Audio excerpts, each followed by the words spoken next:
Heidi Akine, trading blows over welfare policies is keeping National and Labour fully employed. Social Development Minister Carmel Sepuloni is live. More details are revealed following the suspected fatal dog mauling in Hokianga. None of the animals were registered, one is still missing and no one had a permit to have so many on the property.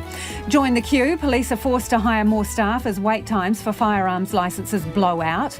Do precious metals actually convert to dollars in the back pockets of athletes? We ask, how much is gold really worth? And summer comes early. We meet the New Zealand strawberry growers filling shelves more than 3 months ahead of schedule. Tasty. Don't forget, you can catch us live on Facebook and Sky Channel 83. RNZ News at 5. Good afternoon. Ahi Marie, ko Evie Ashton tēnei. A young person on a benefit says the National Party's welfare plan is a slap in the face. National's proposing job coaches for beneficiaries under 25, an individual job plan, and benefit sanctions for those who fail to follow the plan. 22-year-old Rimu has been on the job seeker benefit for a couple of years. They have a chronic illness and are unable to work, but qualify for the support through a medical referral. Forcing me into employment is not the answer. For me personally, it would ruin my health. It would ruin the strides that I've made so far in my progress. And I deserve to have support while I recover. I deserve to have support. A man has been arrested in the Waikato town of Thiaroja in relation to a homicide in Cambridge. The police launched a search after a woman's body was found in a Richmond Street house last night. Leah Tebbit reports.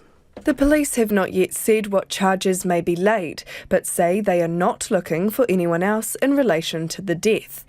Earlier today, they were checking every car coming in and out of Thiaroja, and drivers were advised not to pick up hitchhikers. A Thiaroja woman says the man whom the police had been hunting was on her porch at one point, but ran away before officers could catch him. She says he was later in a vehicle spiked by the police. The family of a man mauled to death in Panguru says they've heard nothing from the owner of the aggressive dogs found at his property. The police say Neville Thompson was attacked by someone else's dogs.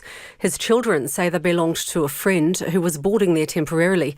Mr Thompson's daughter, Nataria Moore, says the boarder has been silent to her whānau and she wants answers. These animals, they destroyed our family.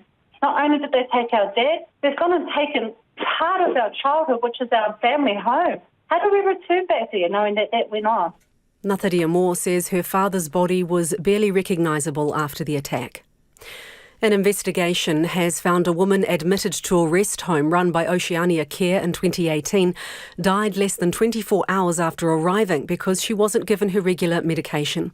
The Deputy Health and Disability Commissioner has found Oceania knew the diabetic woman in her 70s was taking warfarin and insulin, but she didn't receive the medicines that could have ultimately prevented her death. Oceania and 4 nurses involved in the case must each write an apology to the woman's family. The company must also review its policies and guidance for staff. The Prime Minister says New Zealand's Commonwealth Games athletes will be officially welcomed home at Auckland Airport on Thursday. New Zealand competitors have won more gold medals in Birmingham than at any previous Commonwealth Games. Jacinda Ardern says they've made the country proud.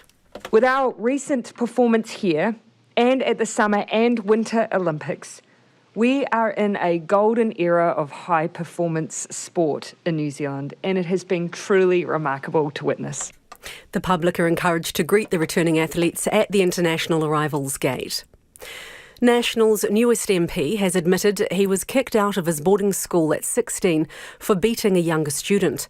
Tauranga MP Sam Uffindell says he was asked to leave King's College 22 years ago for attacking the student who was 13 at the time. Mr Uffindell told Stuff he informed National of the attack when he joined the party.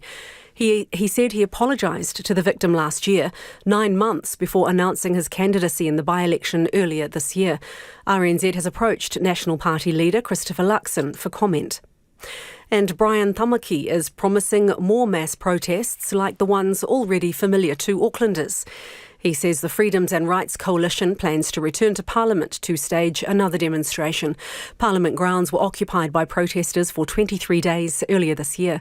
Mr Tamaki says the next one, later this month, won't be so violent.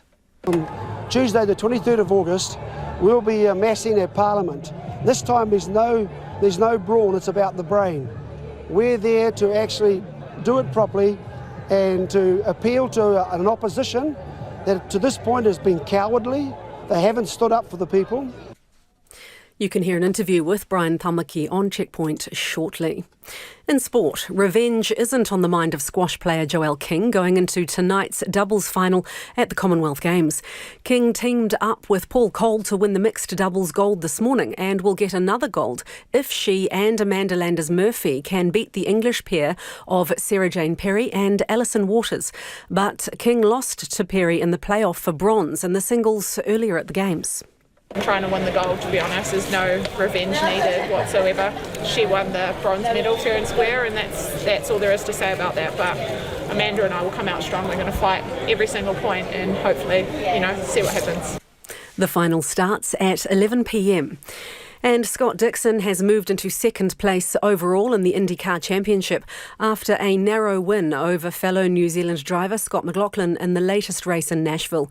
Dixon, who fought his way up from 14th on the starting grid, is now just 6 points behind competition leader Will Power.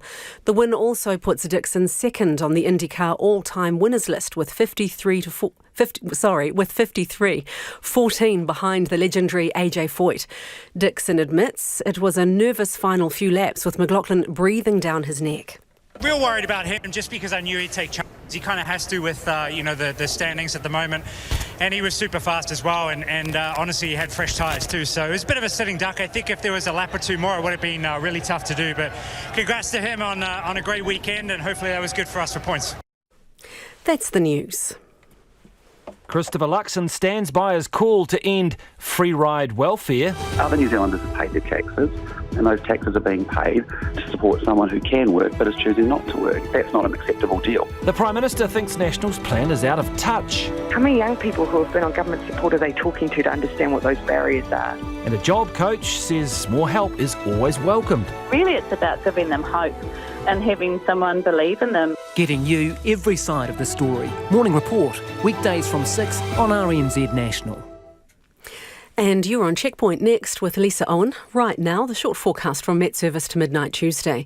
Northland, Auckland and Coromandel Peninsula. Scattered showers with thunderstorms possible in the west of Northland and Auckland this afternoon. From Waikato to the Kapiti coast, including Bay of Plenty and the Central High Country. Cloudy periods with scattered showers during the afternoons and evenings. Gisborne and Hawke's Bay, scattered rain. Waded Upper and Wellington, also Marlborough, rain with snow above 400 metres in Marlborough, easing to showers tomorrow morning. Nelson, Buller and Westland, scattered rain, clearing in Westland this afternoon and elsewhere tomorrow morning. For Canterbury, showers falling as snow to low levels today and tomorrow morning, then showers becoming isolated tomorrow afternoon. For Otago, Fiordland and Southland, scattered sleety showers in Otago clearing tonight, otherwise fine. And for Te Kohu, the Chatham Islands, occasional rain, heavier and persistent from tomorrow afternoon. The time is 7 minutes past 5. I'll update you with the latest headlines and traffic for the main centres at about 20 past 5. Nā mihi iwi, tēnā koutou katoa, no mai haere mai ki Checkpoint te tēnei rā, ko Lisa Owen tēnei. Tonight, another medal rush and a record-setting tally for the Kiwi team. Cyclist Aaron Gate has won a 4th gold medal, smashing another record for New Zealand at the Commonwealth Games. We'll have all the latest on another golden day in Birmingham soon, but first, National and Labour are trading blows over young beneficiaries after Christopher Luxon revealed the number of under 25-year-olds on a job seekers allowance has jumped 50% in the past 5 years, despite businesses screaming out for workers. National's new welfare policy proposes job coaches for young people who've been collecting a benefit for more than a year, individual job plans and benefit sanctions for those who fail to follow through. The Prime Minister says the government's already getting people off benefits and it's doing most of those things already. Here's our political reporter, Katie Scotcher. 22-year-old Rimu has been on the job seeker benefit for a couple of years. They have a chronic illness and are eligible for the support through a medical referral. That comes with chronic pain and chronic fatigue, So that means that I am unable to work. The National Party wants to get young people like Rimu off the benefit if elected next year. Its welfare plan, unveiled by leader Christopher Luxon at the party's annual conference, would see beneficiaries under the age of 25 assigned a job coach once they pass 3 months on the benefit. The coach would help devise a plan to get them into work, and community providers would be funded to deliver the service. And those who've been receiving support for more than a year could get $1,000 if they get a job and stay off the benefit for 12 months. To young people who don't want to work, you might have a free ride under Labor, but under National it ends.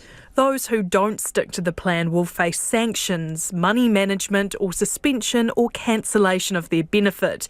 National Social Development spokesperson Louise Upston says this is to ensure young people are successful. Just so that people take their plan seriously and that we don't want to have a hands-off approach. But Rimu says National's plan is a slap in the face. Forcing me into employment is not the answer. For me personally, it would ruin my health. It would ruin the strides that I've made so far in my progress. And I deserve to have support. While I recover, I deserve to have support. Taupō Pathways helps young people find employment in the region. Its manager, Gayleen Wilkie, likes National's policy. I'm really keen on anything that does support our young folk out into employment. Youth worker Aaron Hendry says National's plan fails to address why some young people need support in the first place. The reason that they're needing the payment is not because they're lazy, it's not because they lack direction, it's because, they're dealing with the realities of extreme poverty and they need the right support to actually to make some change in their lives. And for some of them, they're not going to be able to work due to, disabilities or mental health challenges that they have right now. And so we need to actually get really serious about supporting them with what they really need to thrive. Prime Minister Jacinda Ardern is also critical of the proposal, saying it proves National doesn't understand the incentives currently in place to help young people into work. We need to make sure that we're removing barriers to work. For a large number of our young people, it may be, for instance, access to skills and training, basic things like driver licensing. Those are all things that we have put in place alongside more case management to support young people into work. Ms Ardern says she would rather focus on tangible outcomes for young people rather than politicking. And joining us now is the Social Development Minister, Carmel Sepuloni. Kia ora, Minister. Kia ora, Lisa. I suppose one of the pressing questions that people will have is why is it that there are so many people on unemployment benefits when businesses are screaming out for workers? Well, the people that are on unemployment benefit are going for the jobs too, Lisa. We have Work Expo after Work Expo and a range of other things going on. They're showing up, but they don't always get the jobs. Maybe they don't have the skills, maybe they don't have their driver's licence, maybe they're not the right fit for the business who is hiring. So there's a range of things happening here. Why do you think there's been such a significant increase in the number of under 25s on the job seeker benefit in the past 5 years? 50% roundabout. Well, we have gone through quite a significant economic event, and the people that suffer during these times more than anyone else are young people. You mean COVID? You're referring to COVID, Minister? I am referring to COVID. We've never reached the peaks of people on benefit that had been expected by Treasury, but despite our wage subsidy and the fact that we were able to support a range of businesses and save a number, thousands of jobs, there were still some people that lost jobs, and it's still difficult for some. But looking at the table that shows the number of people on job seekers for more than 1 year, 2 years, 3 years, 4 years, etc., for the 18 to 24-year-old age group, the significant increase has been for people who have been on there, 4 and 5 years. So it predates COVID. Well, I mean, some of it too, when we go right back, when we got into government after a year and a half, the first thing we did was invest into frontline work-focused case management, because what we saw was that there had been a steady decline prior to us getting in, and there wasn't that workforce frontline capability that we needed to have in place. So we invested in that from 2019 and have done year on year. What we have seen is record numbers of people exiting off benefit into employment, including 35,000 young people in the year to June, which compared to 22,000 people in the year to June 2017 under the previous government.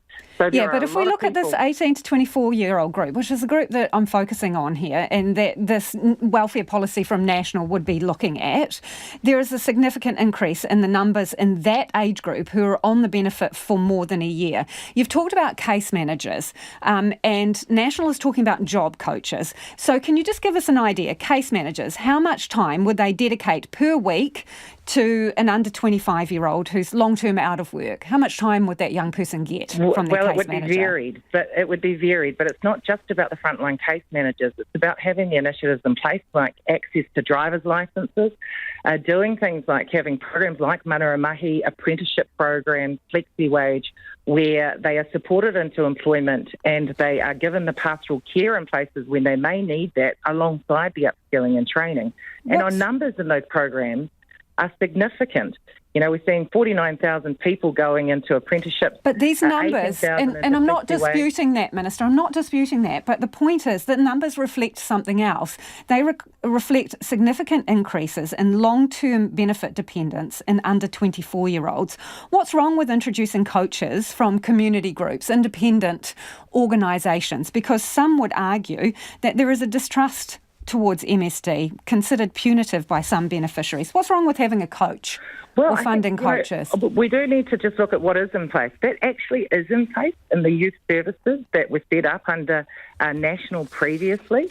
And so there are coaches in that particular service. It's one tool of many, mixed results from that particular program for young people. And so we need to make sure that we've got the range of tools in place that actually have evidence behind them with regards to working. Also, Lisa, one thing I will point out is that there is a number of people that are on benefit who are actually working part-time and maybe they can't work more than part-time.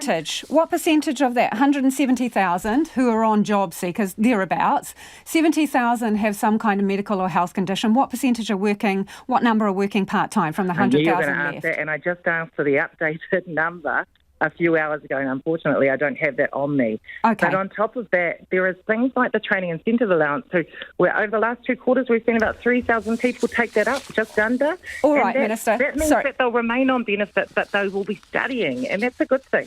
But you can't say how many there are who are doing that. So if we can just move on, there is a social contract, right? You get a benefit, a job seeker benefit. You must take reasonable steps to find employment. What are reasonable steps in your mind, Minister? How hard do you need to try to get a job? Absolutely showing up to the appointments, obviously actively looking, showing up for the opportunities that NSD has in place, things like the Work Expos and a range of other things. But as I said, you know, we've got applying for jobs. What would be your expectations? That's part of it, Lisa. And so, as I said, a number of them are showing up for things. They're not always getting chosen for the jobs. And so, you know, we need to put our weight behind making sure that they've got the skills that they need, that they are well enough to work as well, and that they've got the support needed. We're seeing really good results, and we're on the right track, and everything that we're doing has evidence behind it, and I'm confident that we'll continue to see the results. Appreciate your time this evening. That's Social Development Minister Carmel Sepuloni. It is almost 18 minutes past 5. Kia mau tonu mai. Stay with us. You're listening to Checkpoint on RNZ National. What a difference 12 months can make, almost a year to the day since a horrible crash at the Tokyo Olympics. Cyclist Aaron Gate wrote himself into New Zealand sporting folklore in Birmingham. He wasn't alone on another golden day for our high-flying Commonwealth Games team. Clay Wilson reports. Fred Wright, can he be caught? Darryl Impey, the South African, on his wheel. Impey opening up his sprint. Aaron Gate down the middle. Gate into the front. Gate is going to take gold again. 4 times a gold medalist. Aaron Gate, unstoppable at the Commonwealth Games. A brilliant ride from the New Zealander. Well deserved. And in the end, unquestionably the fastest of the sprint. What a ride from Aaron Gate. He's New Zealand's history maker on 2 wheels.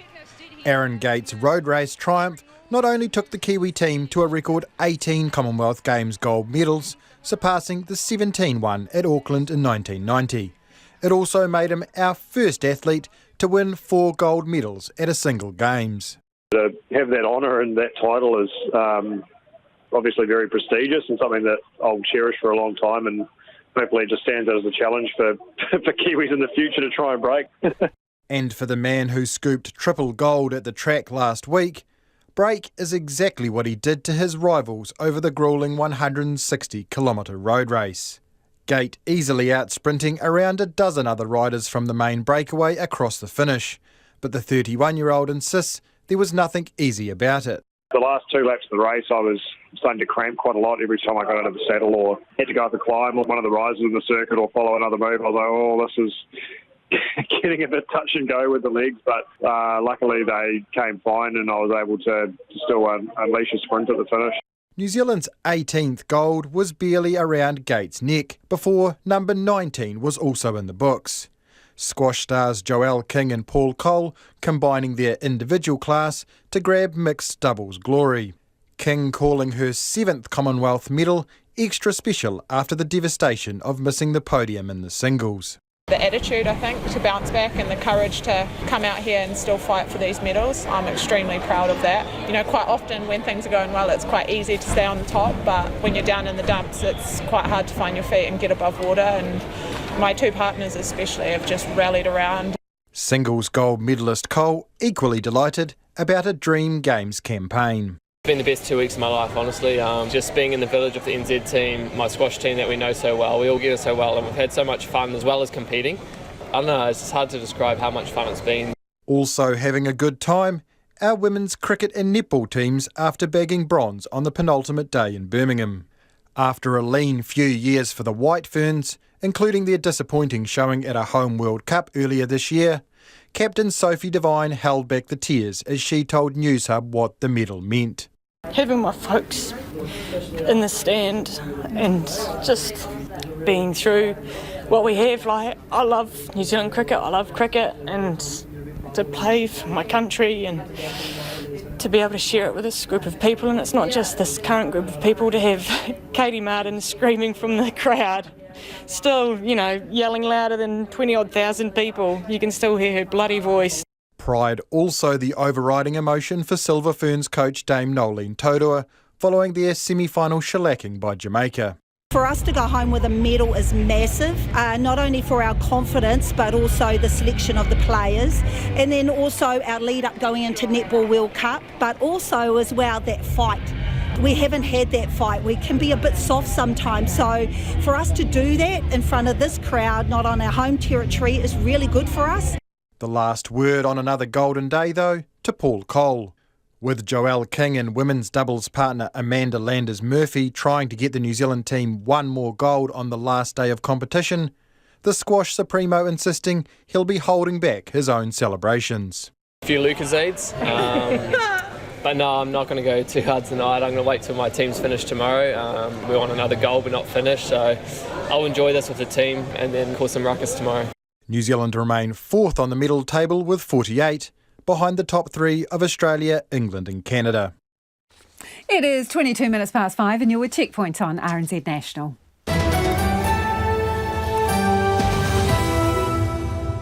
Homai or whakaaro, we'd love your feedback on anything you've heard on the program this evening. Let us know what you think about National's welfare policy. Job coaches, could that be useful? $1,000 incentive to get off the benefit and stay off it for a year if you're under the age of 25. Also let us know what you reckon a gold medal is worth. Not the actual physical thing, but how much does it put in an athlete's back pocket? We'll be talking about that a little later in the program. You can text us on 2101, tweet us at Checkpoint RNZ or send us an email, checkpoint@rnz.co.nz. Let's head to the headlines now. Ko Iwi anō tēnei. Kia ora, Lisa. A young person on the benefit due to a chronic illness says National's welfare plan is a slap in the face. The policy proposes job coaches for beneficiaries aged under 25, an individual job plan and benefit sanctions for those who fail to follow the plan. A man has been arrested in Thiaroja in relation to a Cambridge homicide. Earlier this morning, the police were checking every car coming in and out of the Waikato town after a woman's body was found last night. The Wellington City Council is advising pedestrians and motorists to stay away from the top section of the terrace after a large slip has blocked the road. The council's also warning that slips are starting to come down around steeper parts of the country and commuters should take care on their way home. In the third week of a trial over anonymous political donations, former National MP Jamie Lee Ross has told the police he recorded a conversation with then-leader Simon Bridges because he smelled political danger. 7 people, including Mr Ross, are defending charges related to electoral fraud. 4,006 community cases of COVID-19 have been reported today, and 13 more people have died with the virus.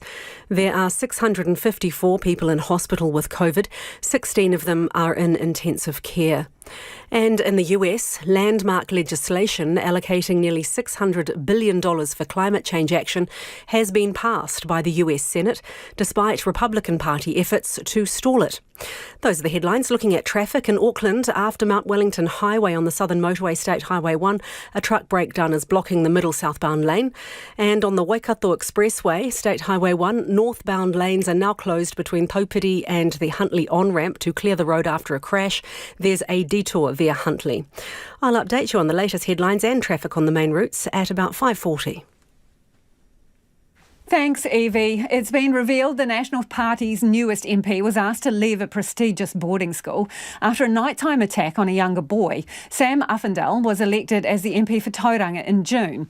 A story by Stuff this afternoon says he was asked to leave King's College in Auckland when he was in 5th form. In a statement, Sam Uffindell says he and some other students in his year went into another dorm at the boarding house at the end of term, and he punched a younger student in the arm and body multiple times. He says he was subsequently asked to leave the school. Uffindell says he's reflected on the incident multiple times over the 20 years since it happened and has no recollection of using anything other than his fists. He says it's one of the stupidest things he's ever done and something he deeply regrets. The MP says after he came back to New Zealand, he called the person and apologised for the harm he'd caused. He said they had a long conversation and he was grateful that he accepted the apology. He says his apology was genuine then and it's genuine now. Police in the far north say it's likely a man mauled in Panguru was not attacked by his own dogs. Neville Thompson was found dead at his property on Thursday. 25 dogs have been rounded up as police investigate the death. Thompson's family says their dad was taken advantage of by an old friend who was staying with him at the time. Anei te kai ripoata a Sam Ollie no Te Tai Tukurau.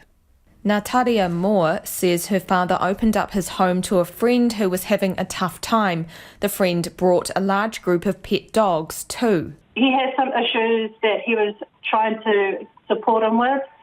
And part of that, though, which was the annoying fact, because he had so many dogs, he wasn't feeding them. And I just found out that the dogs that attacked our dad hadn't been fed for like 3 days. Now she wants answers, but the border, she says, has not spoken to her whānau. My heart sits with the fact that this man's a coward. He had ample opportunity to reach out to us. He could have made a statement, he could have apologised, he could have done something. His animals, they destroyed our family. Not only did they take our dad, they've gone and taken part of our childhood, which is our family home. How do we return back there knowing that that went on? 69-year-old Neville Thompson, a father and grandfather, had lived in Panguru for decades. He owned 2 dogs but was keeping them indoors, away from the visitors. His children say they were found locked up when emergency services arrived at the scene. Police and animal control rounded up 25 Neo-Mastiff crosses and Bulldog crosses outside and took them to the Far North District Council's animal shelter. Another dog was shot at the scene. Police say 3 aggressive dogs escaped, but they've been found and also put down. Neville's body has now been returned to his family after a post-mortem. Waiting those days to even just see his face, it was just unbearable. Being so close yet so far away from him. And then when we did get to see him, shock and horror. He didn't look like our dad, but he was our dad. Tamati Kapua Thompson says his father adored animals and people should know his pets were well cared for. We had pet magpies over the years, Clydesdales, he had pet pigs, chickens, and they were all our pets. We looked after them. He loved animals. Tamati Kapua says his father's generosity to a friend backfired on him. He was a man that just, His doors was always open to anyone, regardless of who you were, what you did. He didn't care. He cared about what he was looking at and what you showed him, what you showed to him. If you needed help, he was there. RNZ asked police today if they'd spoken to Neville Thompson's boarder. They would not say, but they are investigating. His funeral will be held tomorrow. A Give a Little page has been set up to help with costs. And the Far North District Council has confirmed one of the dogs from the Panguru property is still on the loose, and none of the animals rounded up were registered. General Manager District Services, Dean Myberg, says no one at the property had the exemption needed to keep more than 2 dogs on site. Very unusual to see that number of dogs at any one property. Unregistered dogs, we've determined that none of them were registered. Whether any of those dogs were involved in an attack on the deceased, we just don't know that at this stage, and that will be the subject of a police investigation. Our role is to deal with the animals and hold them until such time as the police are giving us, until such time that the police give us clearance to, proceed with sorting out the ownership of the dogs. We don't know at this point who the dogs belong to. So registration, ownership, all of those things need to be worked through. Okay, what condition are the dogs that you have? What condition were they in? Are they well fed? Do they look like they're well cared for? Tell us about that. Very well fed. In fact, the comment from our animal management officers was that some of these dogs were leaning towards the obese side of things. Very well fed, overly fed if you like. Which is most unusual too, given the number of dogs on the property, and to find them in that kind of condition where they were, as I said, very well fed. And Dean, has nobody come forward? Has no one come forward to claim ownership of these animals? One dog has been claimed by the family, and police were happy to release a Neo-Mastiff cross back to the family. Was that dog registered?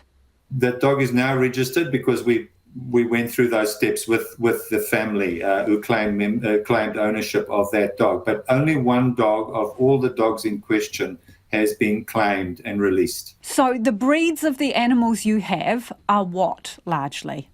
2 breeds mainly, Neo-Mastiff cross and American Bulldog cross. The family of the man who was sadly killed say that he had 2 dogs. One dog has been returned to the family. Do you know the whereabouts of the second animal? The other animal is probably in our care. I'm saying that advisedly, under correction. I speak under correction, but of the 25 dogs, proof of ownership is still being worked through, and the police are doing that. Until we know with certainty who the dogs belong to, given that they were unregistered, it makes it a very difficult exercise. So unless someone can claim ownership and prove ownership, we're just not in a position to release dogs back to people who may or may not be their owners. How many dogs can a person legally have on a property in Northland? What's the maximum number? They are allowed more than 2, because that question's been asked fairly often. It's most unusual for anyone to own this many dogs. Okay, so the dogs you have, how long will you keep them? Do you keep them indefinitely, or is there a deadline? Again, the police need to guide us here. Normally, dogs that are held in our care are held up to 9 days, and then they're either rehomed, or if they are deemed to be unsuitable for rehoming, then we would destroy those dogs. We'd put them down. How many are puppies and how many are dogs as such? It's a real mix. I think, roughly speaking, and I speak again under correction, I think there are about 10 pups, and the rest would be adult dogs. Okay. When I say pups, they also, they're not newly born pups. They're young dogs. I would describe them as that. Dean, in respect of this property and these dogs, how can you be sure that you have all the dogs that were on that site? We do believe we have them all now, bar one, and that's new information that's just come to hand. One dog returned to the property. It's been sighted but not caught. So the traps have been set. Our animal management officers are working with the police to capture and retrieve that dog. Dean, I just want to go back to how many dogs you can have on a property, because I know in areas like Auckland, you basically are allowed 2 and then you have to have a special exemption to have others. So do you have absolutely no limit on the number of dogs that you can have on a single property? No, it's not an unlimited situation. It is 2, and by exception, as you've said, that councils generally do allow more. Okay, so by exception, Dean, if I can just get you to pause there. The property in question, did they have any kind of licence or documentation for an exception to have in excess of 2 dogs on site? None whatsoever, and our records show that no dogs were registered to this property. Our records go back to 2014 for this property. I understand that there is a police investigation underway and more information to come, but what powers do you have to fine a person, take charges, or, you know, what consequences are there for having more than 20 dogs on a property without the proper documentation and without registrations? What could the consequences be? When we know who the owners might have been, then we can take further steps, because prosecution and any legal remedies at our disposal will obviously be looked at. But we can't proceed with anything right now until we have, a clearer picture from police as to, who might have owned these dogs. Unclear at this stage whether all of those dogs belonged to the deceased. We just don't know that at this point. And that was Dean Myberg. It is 25 minutes to 6. Kia mau tonu mai. Stay with us. You're listening to Checkpoint on RNZ National. And it's time for the business news. Ko taku hoa e nāianei, ko Nona Peltier, who joins me in the studio. Kia ora, Nona. One of the country's biggest insurers has reported a 23% drop in profit. What's the reason? Because I don't think insurance is getting any cheaper, is it? No, it certainly isn't getting any cheaper, but the claims are escalating. So we're talking about a company called Sun. And they reinsure through various brands in New Zealand, like AA, for example. But look, their profit dropped 23%. That was a $50 million fall in profit to $165 million. The main reason for this was a number of very large claims. So the company basically budgeted $45 million for major claims, but they ended up costing them $107 million. It's a lot more than they were anticipating. Other things included, there were additional claims in life insurance, for example. So overall, this is a trend we've been seeing, because these are not just this company who's facing big these weather events and all the rest of it. Yep. So that means that in terms of what homeowners and others will be looking at in terms of insurance, they should be probably expecting some increases there because of those natural events that are causing all this damage, and other events, life insurance and so on. Okay. It's Money Week, so does that mean we get money? No. No, the idea is to demystify what is money. We've talked about this over and over again. But this year, I think Money Week is more important in a way, because we have high inflation and we're in a rising interest rate environment. Look, I've been in Canada. Some people might have noticed I've been away for a couple of months. And when I went shopping, that sticker shock really was a shock in the grocery store. So it's a good time to be talking about money. A lot of people don't talk about money, but it's a good time to talk about money, to go and check out some of the information that's going to be available through the week. One of the good websites to look at is Sorted. But we'll talk about this more over the rest of the week. Why not? I love talking about money. How about you, Lisa? And Nona, speaking of money, then let's do a whiz around the markets, eh? Right, well, let's say the New Zealand Top 50 Index, that's our fell 0.2%, which is not a bad drop considering where we were over the weekend, with the strength in the U.S. economy really fueling the risk of higher interest rates. And of course, that was a 26-point drop to 11,703. The New Zealand dollar is trading at 62.4 U.S. cents, and that's again because of the strength of that U.S. dollar, and 90.1 Australian and 51.7 British pence. Thanks, Nona, and welcome back. Nona Peltier there with business news. Do precious metals, the type that New Zealand has scooped up at the Com Games, actually convert into money in the back pocket of athletes? Cyclist Aaron Gate has bagged a wheel-spinning 4 golds across track and road cycling, the first Kiwi to achieve that haul at a Commonwealth Games. Right behind him, Elise Andrews, another cyclist. She's won 3 golds. Unlike the Olympics, athletes don't get excellence or performance grants for making it onto the podium at these Commonwealth Games. So what other financial opportunities does a medal bring? Well, joining us now from Auckland University's Business School is Associate Professor Bodo Lang. Kia ora, Bodo. Kia ora, Lisa. How are you today? I'm very well, thanks. Can you stick a money value on a gold medal, do you think? And what would it be? It's very hard to do because it just depends on the whole raft of factors. There's no really hard research on this, but in a New Zealand context, I would say there's at least a six-figure sum attached to a medal. But it's really hard to be really precise about this because it depends on a whole raft of different factors. But it has a financial worth because it makes the athlete more attractive to potential sponsors, basically. So you're talking about 100,000K or more? At least 100,000K, I would say. And I'm curious about this. If you've got 4 gold medals, are you then worth 4 times 6 figures? I think that's a great question and a very logical question. Again, I think it depends just on a whole raft of factors. In some ways, you could say, look, it's like a long tail phenomenon. There are only so many people that are super successful. So if you think of swimming, many years ago, there was an American swimmer who was incredibly successful, and he really became a superstar. I mean, Aaron Gates, 4 golds, Elise Andrews, 3 golds. That's outstanding. And so I think there's probably a bit of a cumulative effect going on, but I don't know whether it's as simple as adding up 3 times or 4 times what the individual value might be. So when you talk about a combination of factors, so outside of the actual medal hanging around the person's neck, what determines whether you are able to monetize that? There's a raft of factors. I mean, from a sponsor's perspective, if you're looking for a spokesperson, an athlete to speak on behalf of your brand, whether it's air conditioning or, whatever your product might be, the one thing that you're really looking towards is high brand awareness. So ideally, you're looking for an athlete that is known by virtually everybody in New Zealand. So that's the first key factor, high awareness level.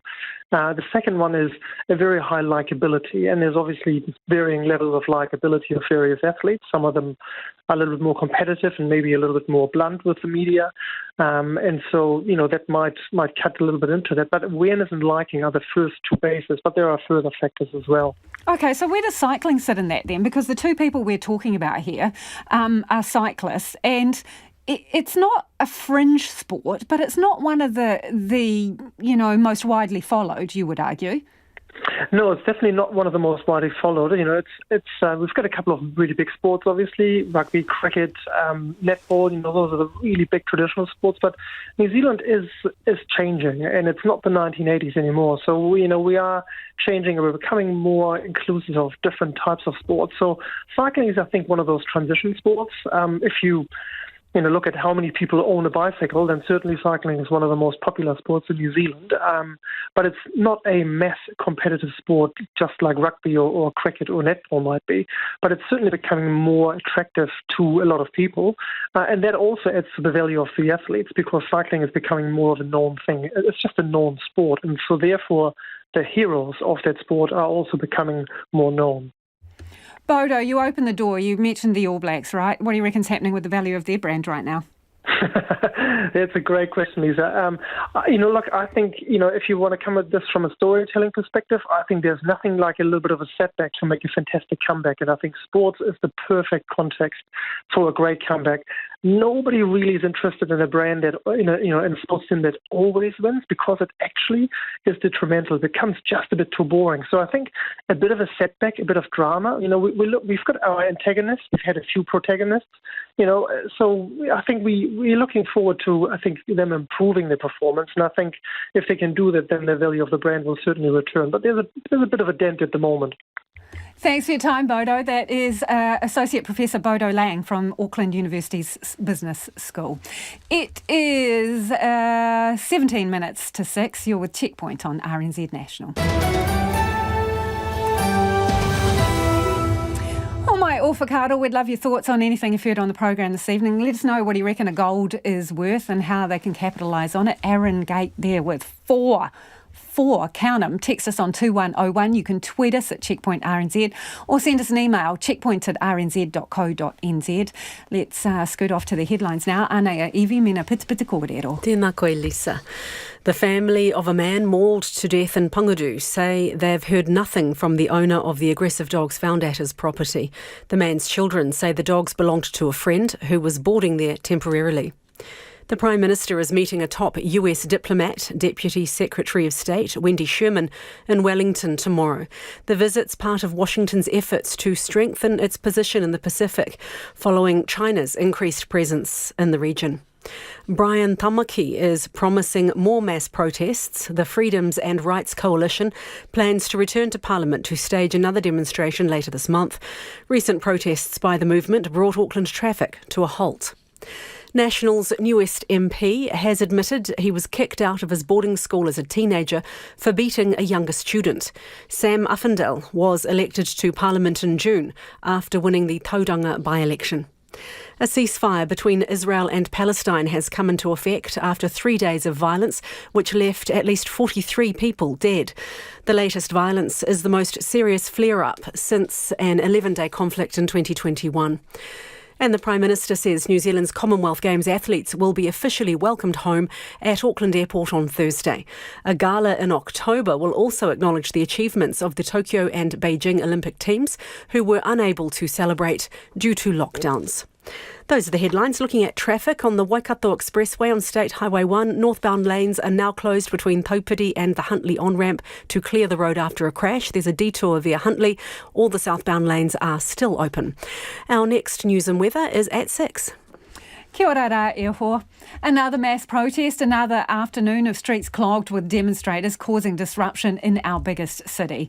The self-styled Bishop Brian Tamaki cuts an unapologetic figure, the ringleader of the weekend's protest and the many others that have taken place since the government introduced COVID measures. He says he doesn't support the radical insignia, signs and depictions of Prime Minister Jacinda Ardern, but Brian Tamaki says people feel ignored by politicians and the country needs a shake-up. Here's our reporter Nick Trubridge and cameraman Nick Monroe. And we're not going to go anywhere. We are not going to go anywhere. We're here to see solutions. Brian Tamaki front and centre, leading the fed up, the upset, the generally brassed off on another weekend rally through Auckland streets. We've seen this again and again. So what does Mr Tamaki want? What will bring these incredibly disruptive demonstrations to an end? Talking to him, it becomes clear this is a man hell-bent on political upheaval. What we're going to achieve is a whole change in our political system. It's not serving the people anymore. These politicians now are more loyal to their parties and to toeing the party lines rather than looking after the interest and the needs of the people of New Zealand. And welcome to the stage, Brian Tamaki! He reckons civil disobedience is what happens when politicians don't listen to the people. But what about his treatment of those who don't agree with him? Why call protest critics self-entitled dickheads, as he did a few weeks back? Yeah, that was probably one of my extreme outbursts at the end of the day. But I'm appealing to every New Zealander. We've had a life of privilege and comfort, and now we've seen what this government and this parliament can do to us. We can lose everything. We lose the heart of our soul of our nation. Mr Tamaki goes on, saying the weekend's protest is one of many to come, including a return to Parliament's lawn later this month. There's no brawn, it's about the brain. We're there to actually do it properly and to appeal to an opposition that to this point has been cowardly. They haven't stood up for the people, and we want them to take a note of no confidence. And for those Labour MPs who know now that they're in the wrong party and this Labour government's going the wrong direction, need to join this vote of no confidence so we can call a snap election. But today it's Auckland Domain, so we take to the crowds. Most appear respectful, but simply fed up. This government is just trampling all over our rights and our freedoms to make choices for ourselves and our families. I never agreed with Jacinda Ardern putting down the mandates, and I haven't listened to her ever since. But there is a darker side. One chap, locked in a commotion with counter-protesters, dons a troubling T-shirt. It has the Prime Minister's face, but with shortened hair and a moustache mimicking Adolf Hitler's. Signs of political extremism are clear. The Freedom and Rights Coalition and Mr Tamaki have a record of attracting these people. No, I'm not into that, and I don't personally criticise the Prime Minister and her features or anything about her personality. I'm here, though, to attack very bad policies, to have my point of opinion, a difference, but I do not attack personalities, and I'm not into that type of insignia or advertising. But if the protesters do return to Parliament, how will order be maintained? Well, we've had a great example of what not to do, haven't we? I mean, look at what's happened over the last 3 years now. And previous to that, this Parliament hasn't just suddenly got corrupted in the last 2.5 years since the pandemic. It's been seething underneath for a long time.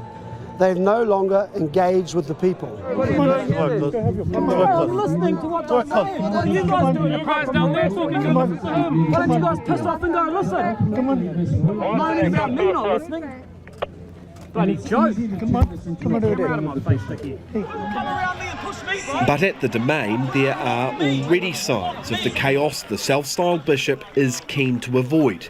Freedom and Rights attendees squaring off with anti-protesters who stand against the Tamaki-led rally down the hill. Not into that sort of kind of message coming to people. It's not inclusive. It's not about love. It's about profit and personal gain. Anyone who makes himself a king has got to be a bit loopy, really, to be quite honest. I've come because I don't believe what Brian Tamaki's doing to try to undermine society here.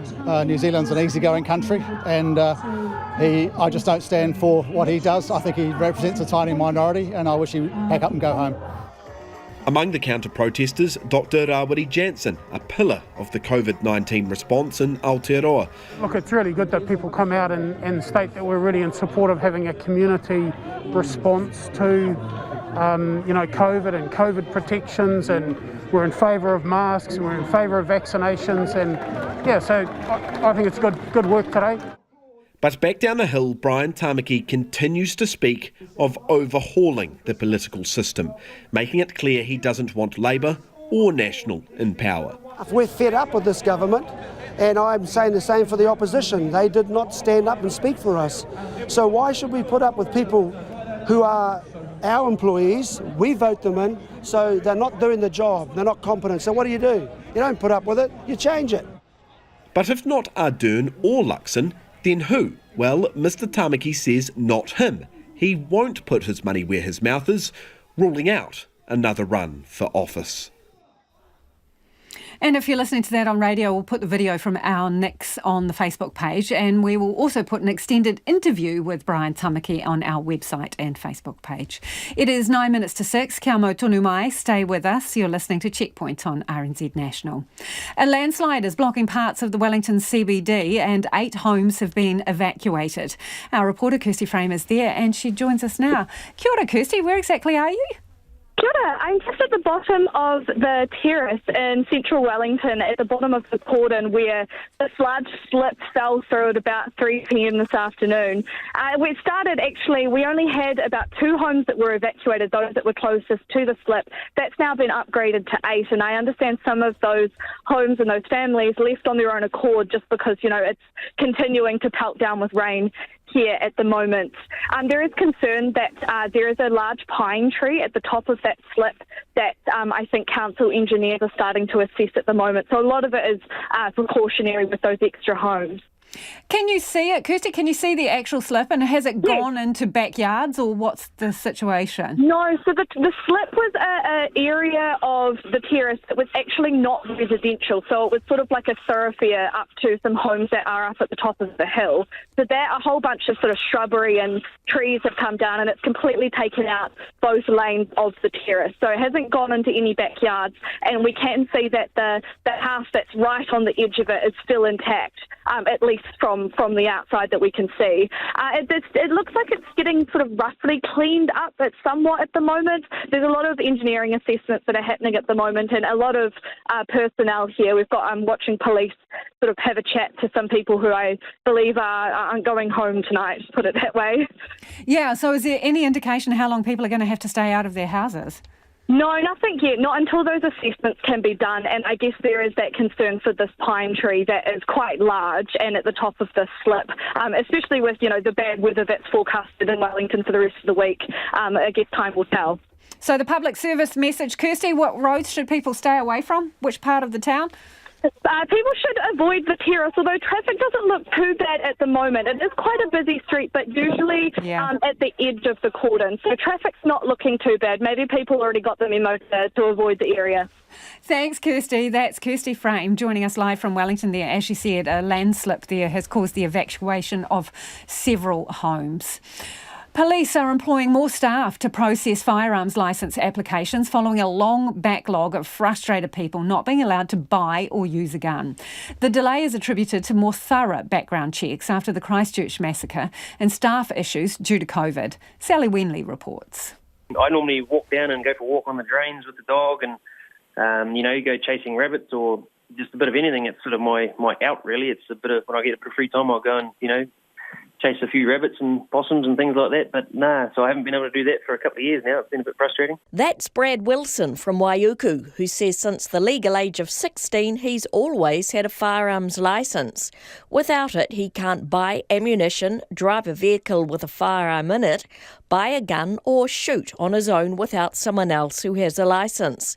Brad says he's got a 2-year trail of emails with the police who have told him there's no issues with his application. I've been very patient just because I'm in business myself and I don't want to be one of those guys, jumping up and down. But if I did a 3rd year without a licence, I'd be pretty gutted at that stage. But I don't want to ruffle feathers too much, but it's just got to be sorted, and the idiots doing the bad stuff are going to do it regardless. This isn't an isolated incident. The Sporting Shooters Association says it's just not fair for law-abiding shooters. The president, Neville Dodd, says people need their shooting licence for many different reasons. A competitive pistol shooter, for example, if they haven't got their licence come through, they can no longer compete. If you've got a guy whose profession is hunting and trapping, and he's waited for over a year, he clearly is not going to be able to earn.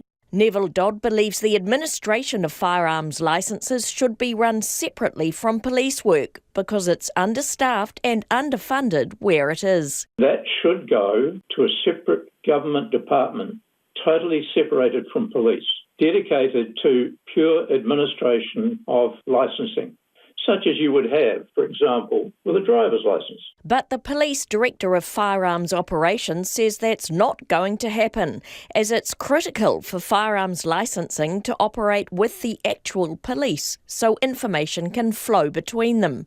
Superintendent Richard Wilson says there are reasons for the backlog of applications. COVID has impacted our teams and their ability to undertake vetting of applications during parts of 2020 and 2021, which has a flow-on effect.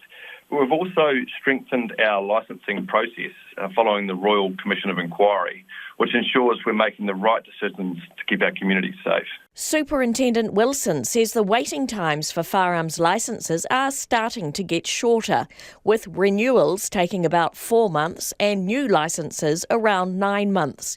He also says more people are being employed to continue to reduce the wait time. Meanwhile, for Brad, he's just hopeful his licence will be renewed, at the latest by duck shooting next May. And it's time for some of your feedback now. A number of you getting in touch about the National Party's welfare policy and their call for job coaches and sanctions against young people who do not get off the job seekers benefit, basically. This listener says, job coaches, yes, they exist. I've met them and I work for an agency that's contracted by MSD to support job seekers, to do fresh new resumes, learn how to write a covering letter and to apply for jobs online. All happening right now. Scott from Christchurch has got in touch. An important question, says Scott, is has the overall population of young people in the age bracket increased? Very good point, Scott. Potentially there is a demographic bulge in that age cohort. So naturally there are more that age on job seekers. Another person says we do a great job for the 18 to 25-year-olds, but the odds are stacked against them. Trainees and apprenticeships already have training advisors, this listener says. They're assigned to them to help them get through their program. They are in on-job training. I do this for an NGO, says another person. These people have huge trauma often and no supports. Their lives are a mess. Licensing, stable living is necessary, as are wraparound supports. And Nikki's got in touch from Palmerston North. What I would like to know, Nikki says, is where are these career coaches coming from? Are they expected to be volunteers from community groups, or will they be from the ministry and therefore paid a decent wage? I think the allocation of budget in the first year of National's program for coaches is about 15 million, Nikki, and that is to coach 2,000 young people in the first year. And Hera says, surprising National don't seem to realise what help those on a benefit already get in terms of coaching and support, especially young people. Have National researched this instead of going out with their old blunt instruments and bottom feeder bashing? Now, in this news development about Sam Uffindale, who has admitted that while he was at high school that he beat another boy with other people at that school and was asked to leave King's College. This listener says that maybe Sam Uffindale should be asked to leave Parliament for his assault on a younger student. This sounds like another National Party poor selection. That from John. And of course, Sam Uffindale is the National Party's newest MP, came in the Tauranga by-election in June. It has been revealed today that he was involved in a nighttime attack on a younger boy when he was in high school at the prestigious boarding school King's College in Auckland. He was in fifth form at the time, and he says he was asked to leave after that incident. More on that after 6. RNZ News at 6. Good evening. Kia ora tātou. Ko Evie Ashton tēnei. Social Development Minister Carmel Sepuloni says job coaches for young beneficiaries are already available. Under a welfare plan unveiled by the National Party yesterday, beneficiaries under 25 would be assigned such a coach once they pass 3 months on the benefit. The coach would help devise a plan to get them into work, and community agencies would be funded to deliver the service. But Ms Sepuloni told Checkpoint that's already happening. That actually is in place in the youth services that were set up under National previously. So there are coaches. It's one tool of many. Mixed results from that particular program for young people. Carmel Sepuloni says there needs to be a range of services to help people get jobs, as well as evidence that they're effective. National's newest MP has admitted being kicked out of his Auckland boarding school at 16 for beating a younger student. Sam Uffindale was elected to Parliament in June after winning the Tauranga by-election. In a statement, he says he punched a 13-year-old boy in the arm and body multiple times in the King's College dorm. Mr Uffindale says he deeply regrets what he did, and after returning from more than a decade working overseas, contacted the person and apologised. He says his apology was accepted. The National Party says Mr Uffindale informed it about the incident during the candidate selection process for the by-election. Former National MP Jamie Lee Ross told the police he sounded the alarm over a potentially concealed donation because he thought it was dodgy and potentially illegal. It's the third week of a trial over anonymous donations to the country's 2 biggest political parties, in which 7 people, including Mr Ross, are defending charges related to electoral fraud. The High Court in Auckland has heard a 2018 police interview with Mr Ross, in which he claimed then party leader Simon Bridges knew of the alleged deceptive donation. This is a bit dodgy. It's potentially in breach of the law. I felt uncomfortable by it, and I thought to myself, I needed to tell him the money was in. I thought to myself, I need to have some evidence. Simon Bridges will be called as a witness in the trial. The Health and Disability Commissioner has found a woman died from lung cancer after a doctor missed an opportunity to diagnose her 3 years earlier. The Commissioner found a Waikato hospital emergency doctor breached the code by overlooking a comment on a radiology report that the woman had an abnormal mass on her lung.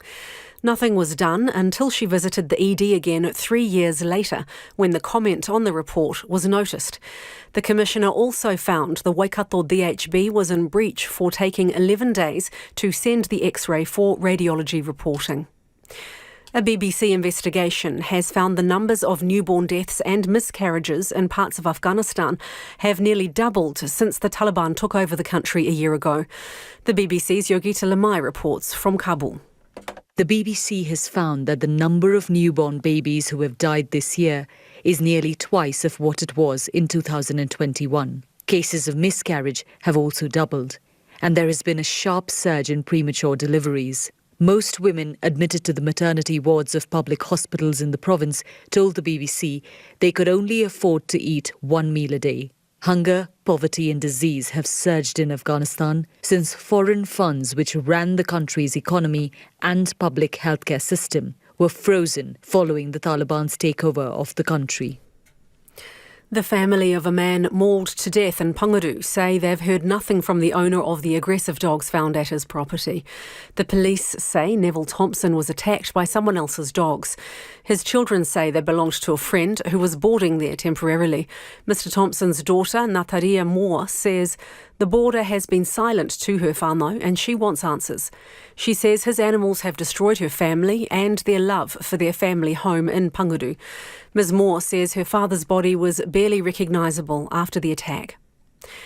8 homes on the terrace in central Wellington have been evacuated as a precaution because of a large slip caused by heavy rain. The City Council is advising pedestrians and motorists to stay away from the southern end of the terrace where the slip has blocked the road. Jessica Rains, who lives in a large house just above the slip, says she arrived home from work to be greeted by the police and fire engines and no sign of her 9 flatmates. I just checked my messages before and a few of them staying at one of our other mates' house who's just up the hill, so I'll go over there and hopefully they'll get it sorted soon so we can get the stuff out of our flat. Council staff are checking to see whether any more houses above the slip need to be evacuated. In sport, the final day of competition at the Commonwealth Games looms, with New Zealand on course for a 20th gold medal. New Zealand sits 4th on the medal table with 48, including a record haul of 19 gold medals. Here's our sports editor, Stephen Hewson. The 19 gold surpasses the 18 New Zealand won in Auckland 32 years ago. Joel King and Paul Cole's gold in the squash mixed doubles took New Zealand over that 1990 mark. And King could be involved in a 20th gold when she pairs up with Amanda Landers-Murphy in the doubles final tonight. The only other New Zealanders in action on the final day are synchronised divers Maggie Squire and Fraser Taverner. Australia sit at the top of the Birmingham medal count with 66. The Diamonds netball gold giving the nation its 1,000th gold medal since the game's inception in 1930. And All Blacks coach Ian Foster concedes he faces a huge task this week, one that could cost him his job. Yesterday's 26-10 loss was the biggest to the Springboks in nearly 100 years, but Foster maintains the team is close to top form. New Zealand Rugby has previously indicated he's only safe in the job until the end of the current tour, as another loss in Johannesburg this weekend would make it 6 in 7 games. That's a huge week. So you go to Ellis Park and all on the line, and we just got to have a deep breath. We know there's a lot of pressure on because, you know, our job right now is to look at our performance and how we can grow it. I still think that there's something special brewing. The All Blacks have slumped to 5th in the world rankings. That's the news. I'm Susie Ferguson. On 9 to noon tomorrow, a leading Australian sexual offences prosecutor says unless sexuality and relationship education is vastly improved, the tide of sexual assault and rape will continue. New research paints a concerning picture of the way Māori and Pacifica postgrads in STEM are treated. A frank account of life with Barry Crump from his sons Martin and Ivan. And Kiwi author Susan Brocker breathes new life into the legend of Pelorus Jack. Join me on 9 to noon on RNZ National. And you're back on Checkpoint with Lisa Owen next. Right now, the short forecast from Met Service to midnight Tuesday. Northland, Auckland and Coromandel Peninsula, scattered showers with thunderstorms possible in the west of Northland and Auckland this afternoon. From Waikato to the Kapiti coast, including Bay of Plenty and the Central High Country, cloudy periods with scattered showers during the afternoons and evenings. Gisborne and Hawke's Bay, scattered rain. Waded-Upper and Wellington, also Marlborough, rain with snow above 400 metres in Marlborough, easing to showers tomorrow morning. Scattered rain for Nelson, Buller and Westland, clearing everywhere by tomorrow morning.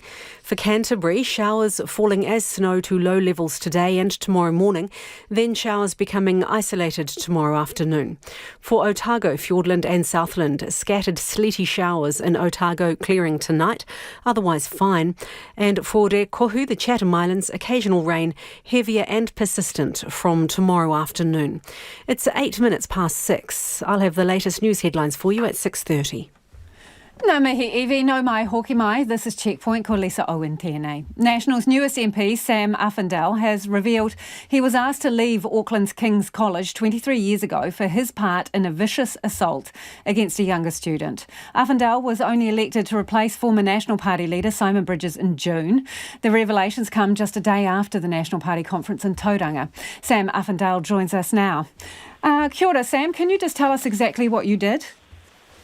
Hi, Lisa. On the last day of the year in 1999, 16 and in the fifth form, and a few other students and myself went into the third form dorm and kind of raided them. And on the way out, I punched a student, a bunch of times in the arms and body. It's easily the dumbest and stupidest and most regretful thing that I've ever done, and it's weighed on me a long time. The consequences of that were the next day a bunch of us were called in, and I was asked to leave the school. Did more than Sam? Were multiple people beating this kid up at the same time, or just you punching him? When I think it was just me at the time hitting him. I only hit him, I don't know, maybe 4 to 6 times, a bunch of times in the arm and the body, and then I left. I don't know what happened after that. Did you use a weapon? No, I've heard that asked or suggested before, and I do not recall using that. I only hit him with my fists. Were you suspended? I was asked to leave the following day. It was the last day of the year. So it was an effective expulsion. Is that what you're saying? Yeah, they asked me to leave, and they said, this is what you need to do. And so my parents and I then said, okay, we will do that. And so that was the end of that. And in sixth form, I had to go to a new school, and I felt awful about it, and I have for a long time. Injuries to that student were what, Sam? What was that, sorry? What were the injuries to the student that you say you punched multiple times? I understand he had bruises on his arms and body. Right. Yeah, it's a hugely regrettable incident from a 16-year-old boy who I learned a significant lesson from that. Why are we just hearing about it now? About him. What was that, sorry? Why are we just hearing about this publicly now? You must have known that it would come out at some point if you were successful in becoming an MP. So why are we just hearing about it now? Today was the first day that someone reached out to me around it, and that's where we've gone to from there. I made full disclosure of this when I applied for to be the candidate for the seat of Tauranga. When exactly, Sam, did you tell the party? Can you remember the date?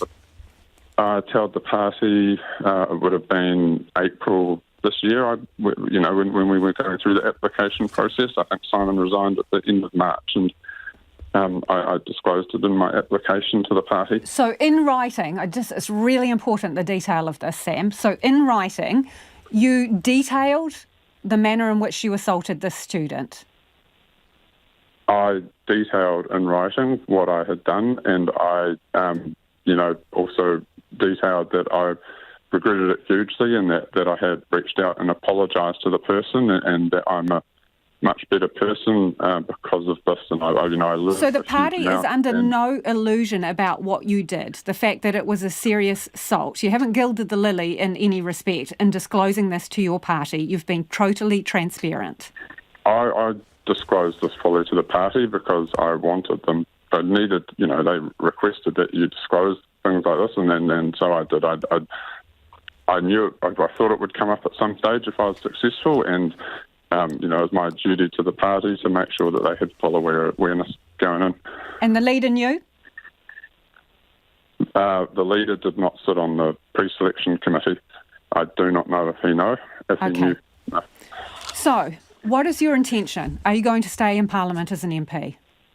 Look, I'm heading down to Wellington tomorrow, and I will have those discussions with our team down there. What's your thinking, though?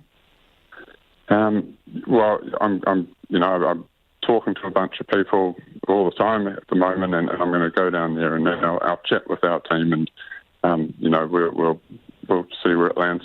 But I will discuss that tomorrow. How can you possibly stay on? You'll become a liability for your party, won't you? This will never go away. Look, this happened. It's a serious incident. It is, and it also happened when I was 16 years old. I've faced consequences for it. Then I'm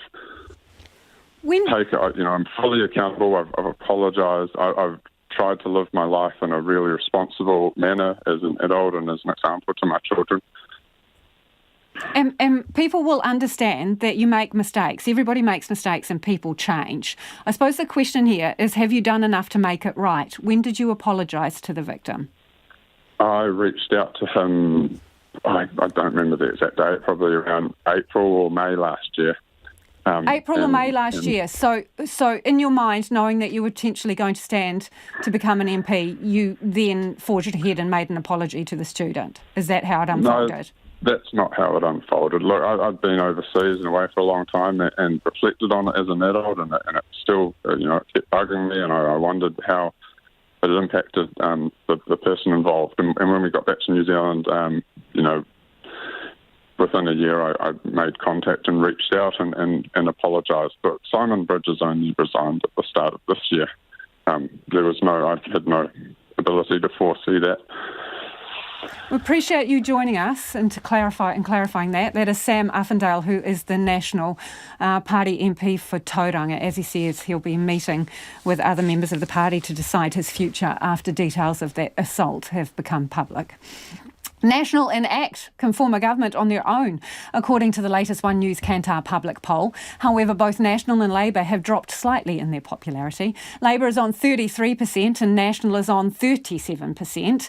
As for the minor parties, ACT is the big winner on 11%, up 4. The Greens are on 9% and New Zealand First is on 3%. In the preferred Prime Minister stakes, Jacinda Ardern is still in the lead, though she's dropped to 30%, her lowest rating since becoming Prime Minister. Christopher Luxon is sitting on 22%. Now, the poll was carried out between July 30th and August 3rd, so it finished last Wednesday. Our political editor, Jane Patterson, is joining us now. Kia ora, Jane. Well, this is interesting, isn't it? National be celebrating their numbers on the one hand and then, Sam Uffindale on the other. That's right, and as politics, as we often see, Lisa, we get these things out of the blue, and often it's how the party responds or how the MP responds can gauge or limit or not the damage. So in this time frame, we've seen the government come under pressure over the cost of living payment. There was that health staffing announcement from Andrew Little, the Shortland Street announcement that drew attention to the pressures on the health system, electoral donations, and a couple of leadership issues. The Green Party leadership, obviously, with James Shaw getting unceremoniously dumped, and the Green Party doesn't seem to have had copped too much damage from that, still on 9%. And of course, Hawaii, aloha. And Te Puke, you mean, Jane? Te Puke has not done him too much damage either. I think one other thing that's interesting, Lisa, it's very symmetrical. So National and Labour both down 2 points, and Jacinda Ardern and Christopher Luxon in the preferred Prime Minister stakes also down at 3 points each. But look, overall, National will be very, very happy with this, alongside ACT, who will also be happy. The fact that they now have 62 seats between them, they wouldn't necessarily have to rely on Te Pāti Māori to form a government on these numbers. Labour and the Greens at 55, so even if they counted in Te Pāti Māori, they still wouldn't have enough. So very concerning for Labour. They've been tracking downwards and they're facing a huge amount of challenges to come, so they'll be worried. Yeah, so the trend is not their friend in terms of the poll, but also they're battling with the likes of inflation, cost of living, and the debate around, obviously, the cost of living payments. How worried should they be about it? The problem for them, Lisa, is it's not an immediate fix. So cost of living payment, look, there'll be a bit of brouhaha over that, and, they will be hoping that can be tidied away now that the actual problems with the payment have been revealed and to move on. But the more entrenched and problematic issues for them are the cost of living. No one's willing to say when inflation's going to fall away. All signals are that the Reserve Bank is going to continue to push up interest rates, which will just put more pressure on families as well as inflation. And also just this general global turbulence. We have tensions in the Pacific, we have the war in Ukraine, so just a very uncertain, anxiety-causing time. So the problem for Labour is they can't necessarily see an end to it, and election year is coming on pretty fast. Well, that's what it feels like to us anyway. While National and ACT will probably be thrilled they can form a government, the downside to it from National's point of view is that they're increasingly reliant on ACT. So ACT up 4% and National down 2%. Is it just people dissatisfied with National flicking over to the ACT party? Well, David Seymour continues to be a consistent performer. He's very vocal. He's very prominent in terms of, being very proactive to criticise the government and that sort of thing. The difference, which is very interesting compared to when National was last in government and they had their support partners under confidence and supply. They were three parties, Te Pāti Māori, United Future and ACT. But basically, John Key mostly had the choice of 2 out of 3 to choose from. So it really limited the influence of those smaller parties. In this scenario, ACT would hold a lot more sway. Now, the National Party could say, OK, well, look, we'd look to go with Te Pāti Māori, but, really, there are so many problems there in terms of policy, in terms of approach. ACT is a much more natural bedfellow, so they would really be looking initially to form a government with them, but they have a lot of influence. And if you look at some of ACT's policy platform that they would like to progress, they'll have a lot more say in potentially what would happen and much more leverage if it came to negotiations. Again, look, we're well out from election day, and these are snapshots in time, but it's the trends we look at, and the trend will be worrying for Labour. Thanks, Jane. That is Jane Patterson, our political editor there, with that One News Kantar public poll saying that, National and ACT can form a government on their own, according to that result. It is 20 minutes past 6 and you're with Checkpoint on RNZ National. The United States Senate has passed the first major piece of legislation aimed at reducing emissions contributing to climate change. After a marathon session, the US Senate passed the bill, which aims to reduce greenhouse gas emissions by 40% by the end of this decade. It will move the country away from fossil fuels towards solar, wind and other sources of renewable energy. The bill also aims to reduce the cost of some pharmaceuticals for some Americans, which will be paid for by a hike in taxes. The ABC's Alexandra Humphreys reports. After 27 hours of debate and amid Republican efforts to derail it, US Vice President Kamala Harris broke a deadlock to deliver a win to the Democrats. On this vote, the yeas are 50, the nays are 50. The Senate being equally divided, the Vice President votes in the affirmative and the motion to proceed is agreed to. The package contains $430 billion in new spending and an estimated $740 billion in revenue. It's officially called the Inflation Reduction Act. While it's unclear whether it'll lead to a substantial easing in inflationary pressures, millions of Americans are likely to see some relief in healthcare and other costs. And the bill, as amended, is passed. Democratic Senate Majority Leader Chuck Schumer described the bill as one of the defining legislative feats of the 21st century. It's been a long, tough, and winding road, but at last, we have arrived. I know it's been a long day and a long night, but we've gotten it done. Today, after more than a year of hard work, the Senate is making history. And the New York senator told the chamber the bill was for seniors who faced indignity over rationing their medications and the tens of millions of young Americans who spent years protesting for climate change action. Our bill reduces inflation, lowers costs, creates millions of good-paying jobs, and is the boldest climate package in U.S. history. This bill will kickstart the era of affordable clean energy in America. Central to President Joe Biden's domestic agenda, the package includes a $375 billion investment over the next decade in climate change mitigation strategies, including renewable energy production and tax rebates for purchasing electric vehicles. It'll also help Americans pay for health insurance and cap the costs of prescription medicines for seniors. $300 billion will go towards paying down deficits, and it includes a 15% minimum tax on big corporations. Republican senators were united in opposition. The Senate Minority Leader is Mitch McConnell. Amazingly, Senate Democrats are misreading the American people's outrage as a mandate for yet another reckless taxing and spending spree. While Democrats are claiming victory, the package doesn't include everything President Joe Biden had initially envisioned. A $300 monthly child tax credit aimed at reducing child poverty hasn't been included, nor have plans for free pre-kindergarten and community college or a paid family leave program. It'll now go to the US House of Representatives for a vote expected on Friday before the White House gives its sign-off. If you're watching commercial TV, it's impossible to miss adverts for fast food. Australian GP turned newly independent MP, Dr Sophie Scamps, says the advertising is fuelling the country's obesity problem among kids. She's now drafting a private member's bill to ban junk food advertising to children and to stop fast food companies being able to sponsor kids' sport. The ABC's Isabel Rowe reports. Ads for burgers, chips and fried chicken are everywhere you look. On TV, in prime time, during sporting matches, and even on the back of your child's weekend sports jersey.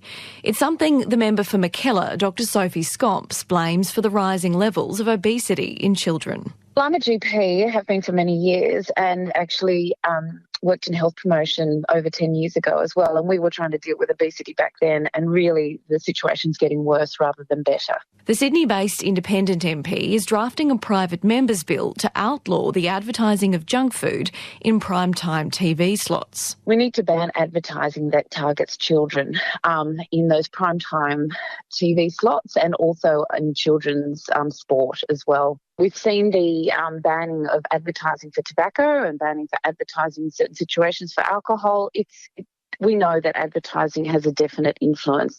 And so children are exposed to over 800 ads a year, 5 to 8 year olds, of junk food advertising. The Australian Institute of Health and Welfare says a quarter of children are overweight or obese, and 1 in 10 are obese.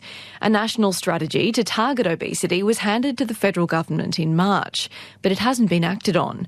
Experts in childhood obesity agree limiting junk food messaging is an effective way to reduce children's interest in unhealthy food.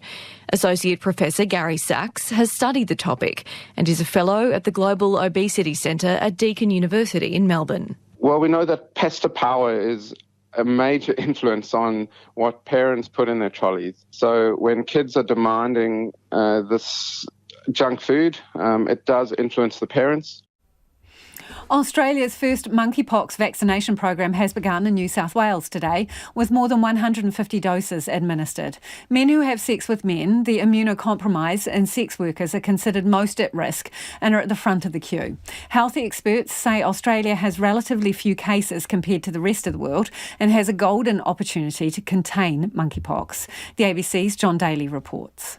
Within days of arriving in Australia, the first doses of a cutting-edge monkeypox vaccine are reaching the arms of those most at risk in New South Wales.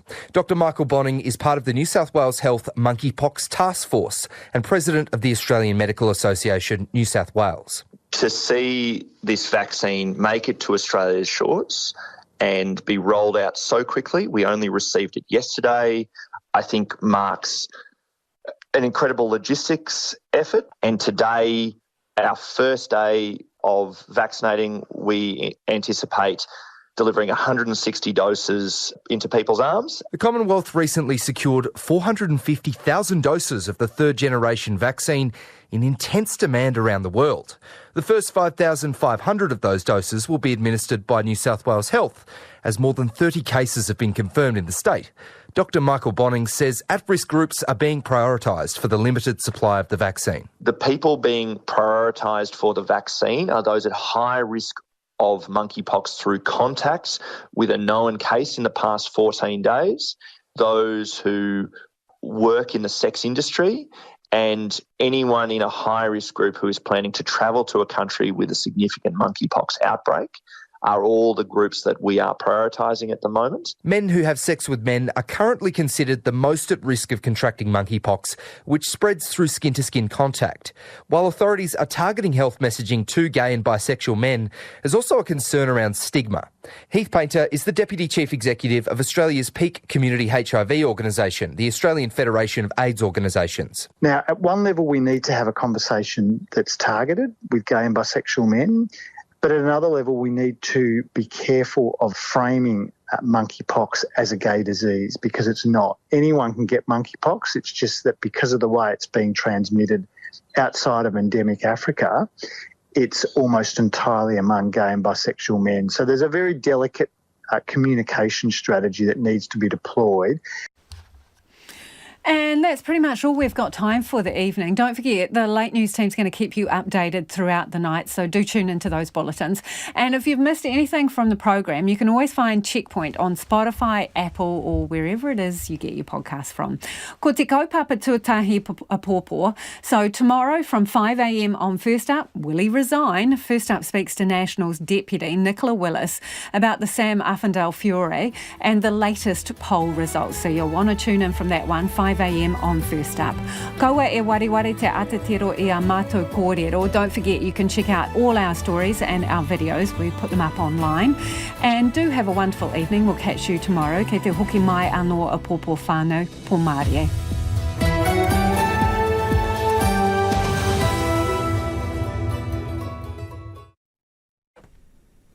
RNZ News headlines at 6:30. Kia ora tātou, ko Evie Ashton tēnei. According to the latest One News Kantar public poll, National and ACT would have enough seats to form the next government. National MP Sam Uffindale has told Checkpoint he deeply regrets his attack on a third former while at high school.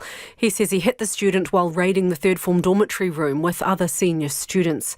And under a welfare plan unveiled by the